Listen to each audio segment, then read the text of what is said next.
I think she was copying something. That's fine, please start.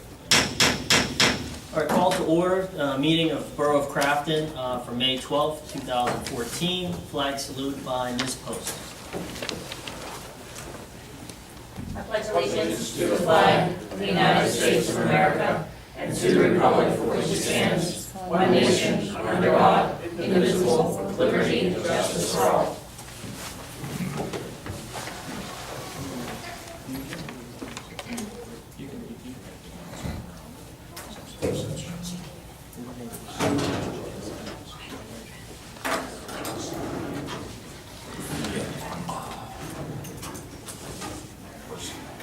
Personnel actions. No votes today. You don't-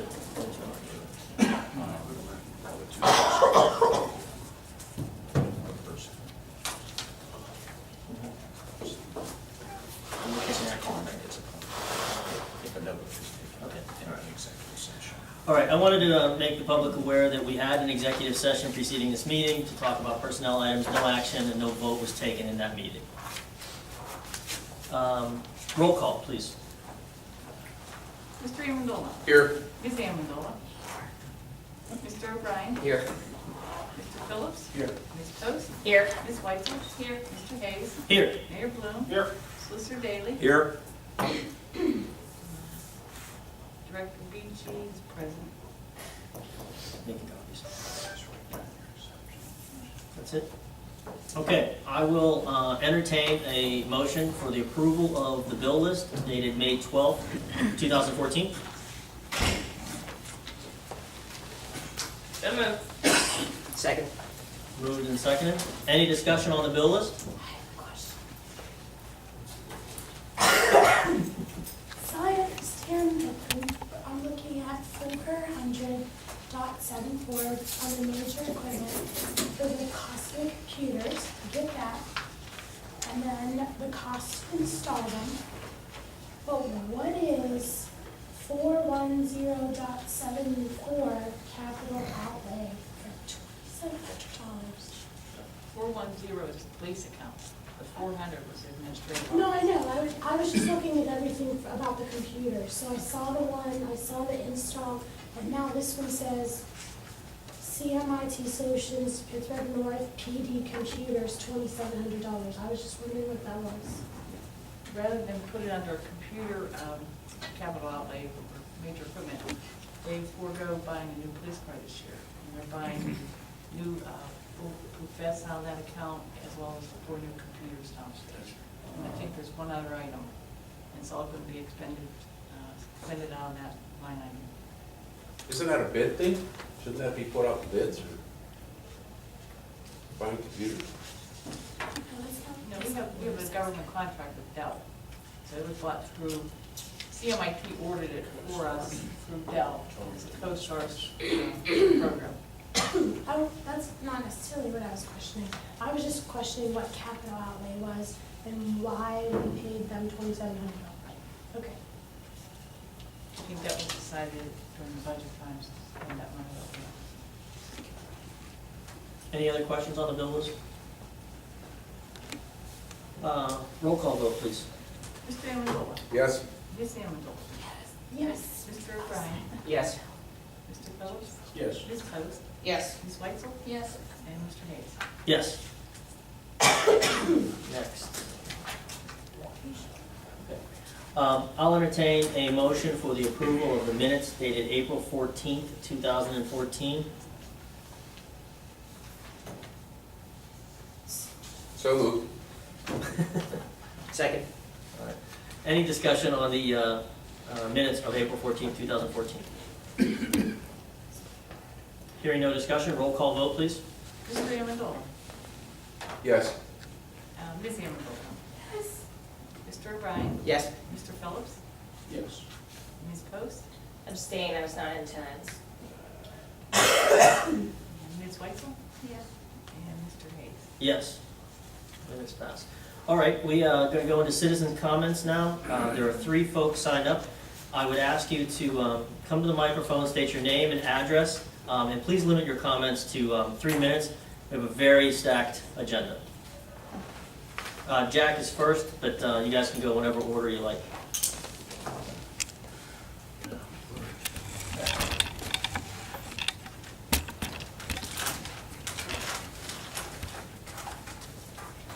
My name is Jack Duncan. I live at 3037 Brownsville Road Extension in South Park. And I'm here tonight to ask, do you have any time frame as to when you want to settle the property taken down the valley? You want to direct that to my attention? Yeah, sure. I know Go. the answer, but. Go, if you want to. Ms. Beach. We signed the documents this morning, and the closing is scheduled for Thursday. So it should be, is it 3 days that you hold a closing before you can disperse the money? So we're a week away. A week away. Mhm. Okay, thank you. You're welcome. Next is Mike Sear.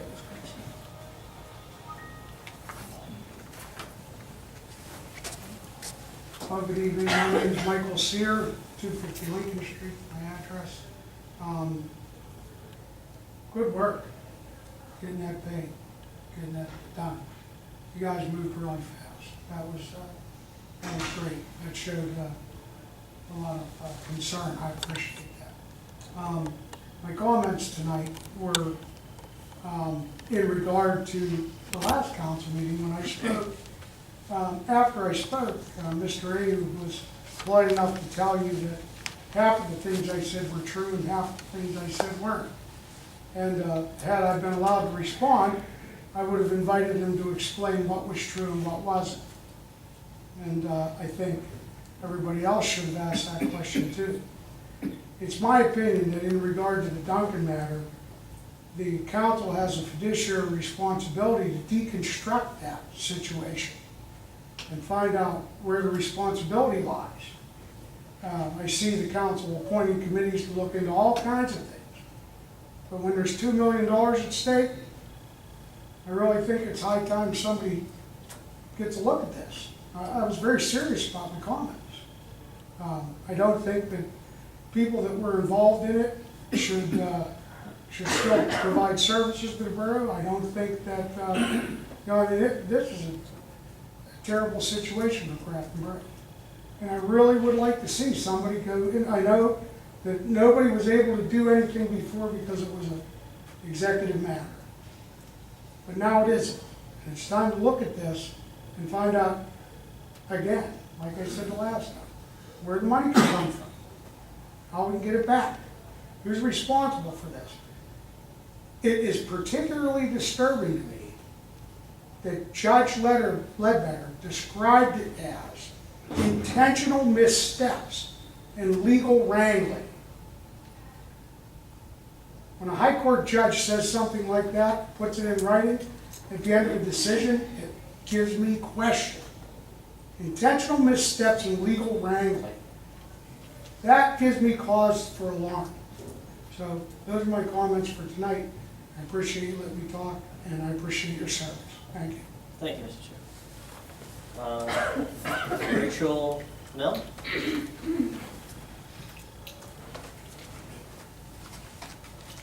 Rachel Mel, 110 South Grandview Avenue. I apologize, this has probably come up quite a bit in meetings, but I haven't been here before.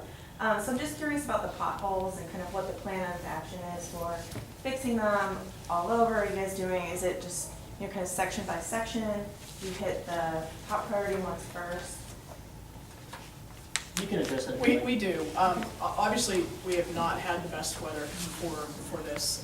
The temperatures have not cooperated. Typically, right now, we're not even getting out till the afternoon until the weather suits it. But we are hitting the major thoroughfares first and working our way down to the less traveled roadways. So please be patient. We will honestly get to you. Are you referring to South Grandview? Yes. Okay. And just kind of the alleyways and then Backbone Road. Now Backbone's being paved. Okay. It's on the paving program for this year, so you probably won't see us doing much spot repair there, just in lieu of saving money since we are paving. But please be patient, we will honestly get to you. And then one other one that really stands out is in front of the post office, like in the shopping center. That's a private road. We're working to facilitate a conversation between the landowners there, Walsh Road, and hopefully they will cooperate, because like I said, it is a private road. Do you have an ETA or kind of when everything should be, weather dependent, do you have a goal of kind of when every street should be like pretty well done? No. Can you talk a little bit more about the schedule for Backbone, at least? Well, it's on the agenda tonight. It'll take, we're looking at the, probably mid-June to start, on both Backbone and, Woodlawn, so. Month completion, Woodlawn's gonna take a little bit longer because of some of those, catch basin and sewer repair work they're gonna do well in conjunction, but, I promise we'll get you, I would expect, to get non-alleys within the next 2.5 weeks. Alleys are gonna take us a little longer because there's not a lot of surface for us to work with. It takes a little more grading. Thanks. Thanks for coming. Thank you for comments. Okay, that concludes the citizen comments. We'll go into the committee discussion items, starting with administration. Do you want me to read through these for you and we can talk about them to save your voice? All righty. First item under administration is the Comcast resolution renewal. Jamie, you want to speak to that? Yeah, tonight we entered the advertisement on, in the newspaper to allow for public comment this evening. We're looking at a 1% increase over the next 10 years. And so tonight really just facilitates any conversation, and we will have that as a resolution item for action next week. I was going to say next time, but it is next week already. So that was something that Tim and Billy, you've already reviewed and are okay with. The solicitor has reviewed that, so it's good to go. So it's, if there's any discussion, we can talk about it now. Otherwise, expect to see that at the next voting meeting, and we'll vote on it. You have something for that? No. Next one, junior councilperson scholarship resolution amendment. Tracy, do you want to talk about this one? Through the request of council, the junior council person is selected through an essay process and with a student government sponsor at the high school. And I guess we've done this a couple times. And we noticed that there's no kind of acknowledgement for their time and their dedication. And there is a senior awards that happens at the end of the school year. And I had asked if there was anything that we could do in order to recognize Jasmine and or any person that gives their time to the borough at that young age. And sorry, the teacher in me just went, please. Please make sure your phones are to silent, please. Okay, so anyways, so we were asking if there was something that we could do, and we noticed in the ordinance it does say that they're not to be compensated such as the council people are compensated, but there is language in there, and I'm sure you already read it, for a value up to $200 in the form of a scholarship through their college that they select to go to. So that was the resolution that was put in. Does anybody have any questions on that, or? Do we get a new candidate every school year? Yes, and they have to be, the requirement is they have to be a Crafton resident. And they have to write an essay of, pretty much any prompt that we would suggest, but in the past it's been, why would you want to participate? What is your view on government? What is your contribution to Crafton, or what do you hope to gain by this experience? And so then they write, anybody who's interested writes an essay, submits it to the student government sponsor, who is Ms. Laura Begg, and she's the social studies department chair, and then she goes through them as an impartial person. In the past, I've gone through them, but I remove myself from the process just because, I'm here now, so. And then she selects and recommends, and then we make that recommendation here. And that's the general process.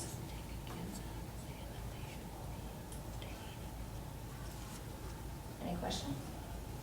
And did you say what we're recommending for Jasmine? Yeah, it's a $200 scholarship. I was going to Washington and Jefferson. I'll double check on that. And were we thinking like through the college for the bookstore, or how was that going to code formation when you're tossing around ideas? What we've done in the past in typical scholarship situations, you make the check payable to both the university and the student, Okay. so that, for obvious reasons, then they can use it at the university for whatever cause they choose to. So, just to give you some background, so Ms. Bose asked myself if there's something we could do to recognize Jasmine's service. We asked Jamie to throw in some suggestions. Jamie mentioned the scholarship. That's what we thought was the most appropriate, Yeah. and that's what we'll be asking for. And so that will take place on, I believe the senior awards is June 6th. So she'll be recognized So there. she'll be recognized then. I mean, obviously, we can do that here, but that's when, I think it's the fourth. the 4th. Mhm. I just gave the wrong It's date. okay. Okay. It was in your email previously. It was. Are you gonna, were you gonna make that presentation to her? Or I how is that gonna could, work? or if the mayor would like to join me, that'd be great. Oh, yeah, you also mentioned a mayoral proclamation, which sounded I very think- popular. I think you can have a council proclamation, Oh. just to, so that everybody would be engaged in that. All right.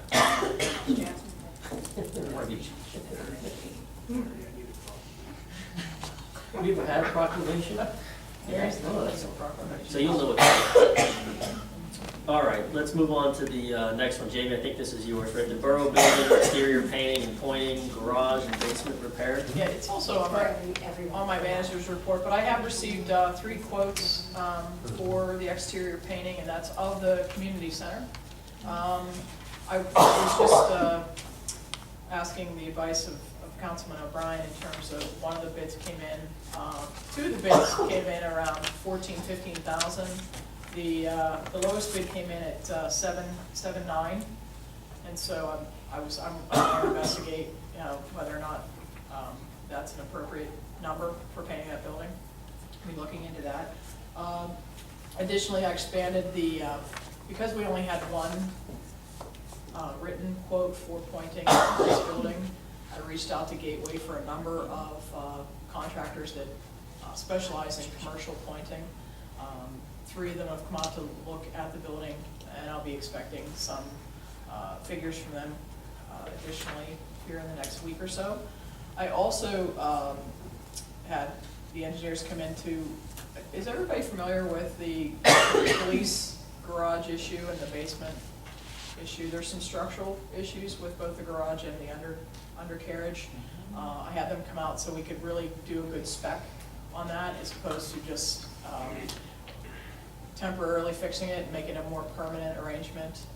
And so we'll be looking at facilitating that in the next couple of weeks here as well. So all 3 of those items are budgeted for this year. Were the quotes on or under budget? It's really gonna see where the garage and basement shakes out, because that's a structural issue. I wanna see where that comes in before we go the other directions. Disappointing and whatnot. Yeah. Okay.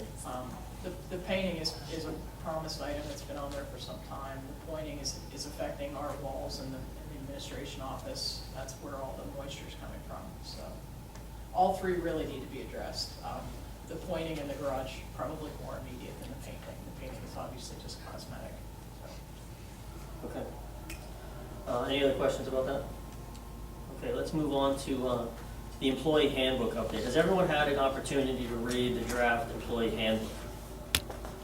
This would be a time to ask questions, discuss it in anticipation of passing it at the voting meeting in 2 weeks, actually in 1 week. Anyone? Do you have anything more to say about it? No? Okay.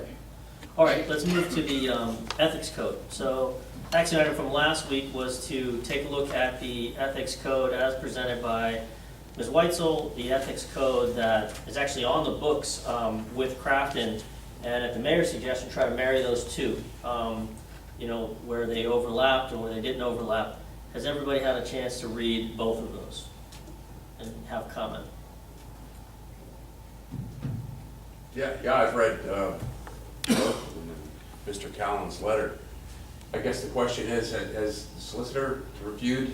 I've reviewed the proposed ethics code as well as the 1999 ethics code that was adopted by council.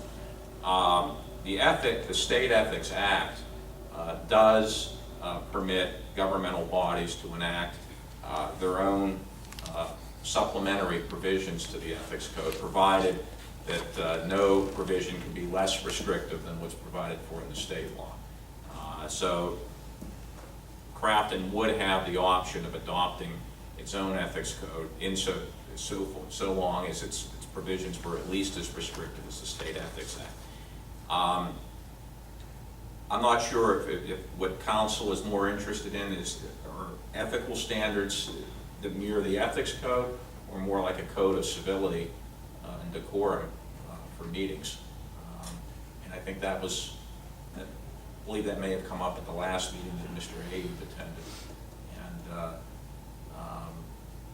you can enact more stringent ethics provisions than what's provided for in the state code.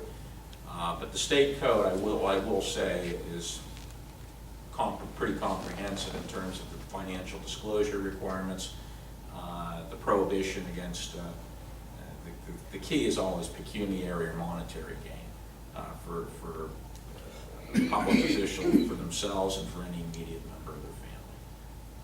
As far as ethical provisions or decorum provisions, if it's a code of civility and a code of decorum, that's more or less a code of common sense. But we've had an opportunity to review it.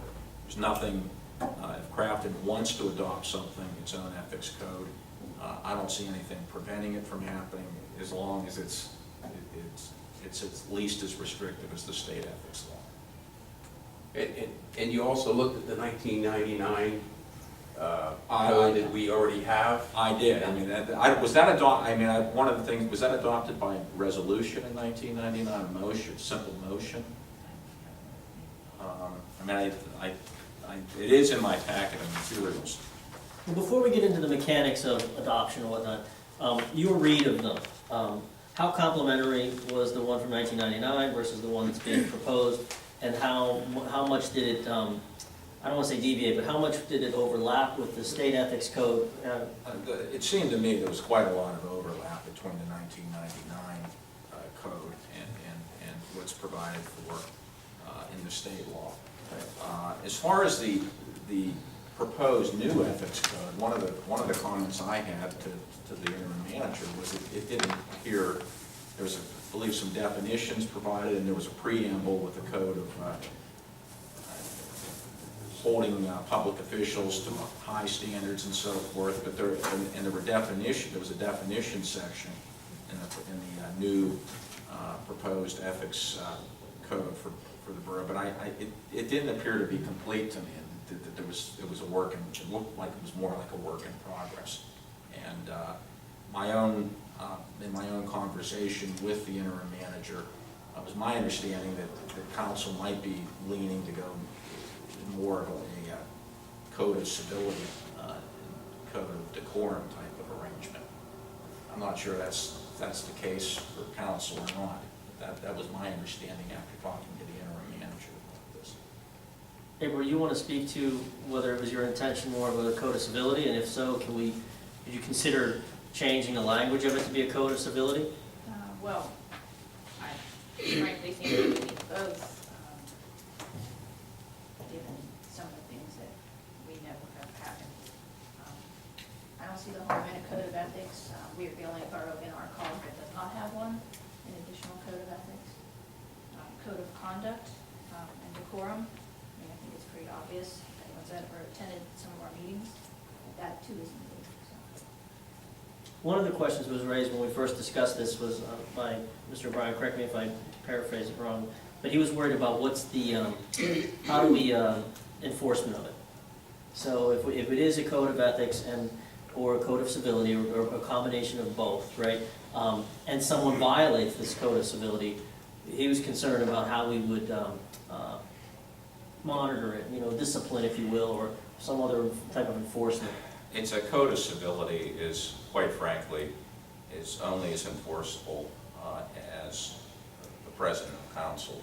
And the president of council runs the meetings. You're only one vote, but you preside over the meetings. The president of council has the ability, if somebody's being unruly, to remove them from the meeting.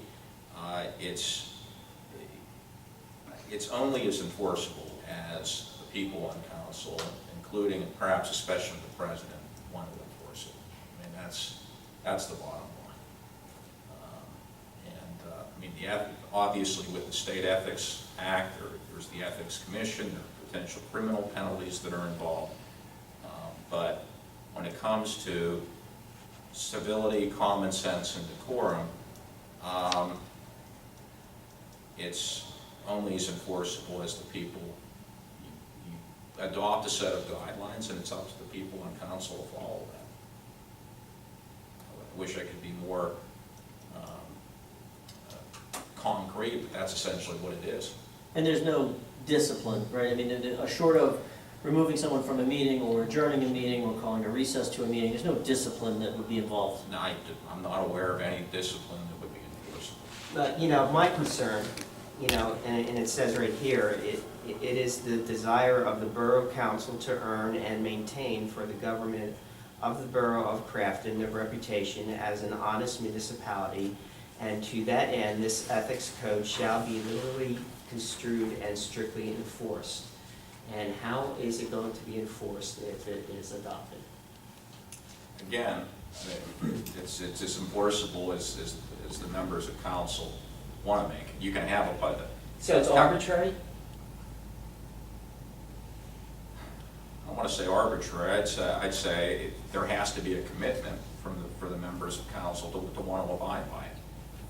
You can have a policy in place, but if it's not followed, and people want to be unruly and uncivil to one another in meetings, yeah, the president of council has the ability to remove people, has the ability to bang the gavel, but at the end of the day, people have to exercise common sense and act like grown-ups. And I would like to see everyone's commitment to a code of ethics by voting on a code of ethics, to see where everyone stands. We did that on the vote, right? I mean, just to clarify, you don't see anything in the proposed code of ethics that we don't already have in our 1999 code of ethics that we have in Crafton, so I don't want to mislead. No, I don't think he said that. I think. No, but I'm asking because it keeps being said that we don't have a code of ethics in our borough, and we do. We have this one from 1999. That only came to light after I proposed this one. I was on council for, what, 4, going on 5 years, and I never knew about it. But if you didn't seek it out, then you wouldn't know about it. But you did take your oath when you were sworn in that you would uphold based on, this code of ethics. You went through classes, so you know there's a Pennsylvania code of ethics. Mhm. So there's really no difference between the two. It may be worded differently, it may be laid out a little differently, there may be some better definitions of exactly what it means, but it clearly, to me, says the same thing. So, Yeah, my read on it was that I think the 1991 overlaps almost entirely to the state ethics. Well, it even refers to, it even cites to the State Ethics Act in a couple of places. And then I think the one that was proposed, I think a big portion of it also reinforces that. But there's another part of it, right, which talks about the civility, which I think is what the solicitor is saying, is that there's a section in there about, the civility of how we're going to handle the meetings and the decorum of the meetings, right? So there's something additional In the this second. new code of ethics, yeah. is the civility information? Yeah, Yes. there's, I didn't see that. Well, it doesn't specifically say I- civility, but it says like how you carry yourself and use profanity and that kind of stuff. It's just a duplication. I think it's a waste of time, So really. maybe we just need to do an amendment to our 1999. I mean, why this is, yeah, I mean, I don't want to get, I certainly don't want to get to the end of this as having more than one extra one, right? So, right, and that's It's why just when I a said the duplication. mechanics of it, I don't want to, we can figure out the mechanics. If we agreed on the language, if we agree on the language of the ethics and the civility, and I tend to agree that the ethics, where it overlaps, is not helpful, right? If we've already sworn to one, and there's already one in the state, regurgitating that in our own, it doesn't reinforce it for me, right? It is redundant, right? So I'd be of a mind to get that out. But then for the civility and the decorum of the meeting, I think there is value there, right? That we can read it, understand it, and then remind ourselves in the, when emotion and passion takes over the meeting, that we have agreed to operate civilly with each other. So to the extent that's additive, I'm all for reading that. And if you believe that it was still in a draft mode, let's get it out of a draft mode and into a final mode, so it's actually something that we can vote on. But I don't think it behooves us at all to just regurgitate the state ethics one, in either the 1999 or the new one. So that's what I was hoping when we said let's marry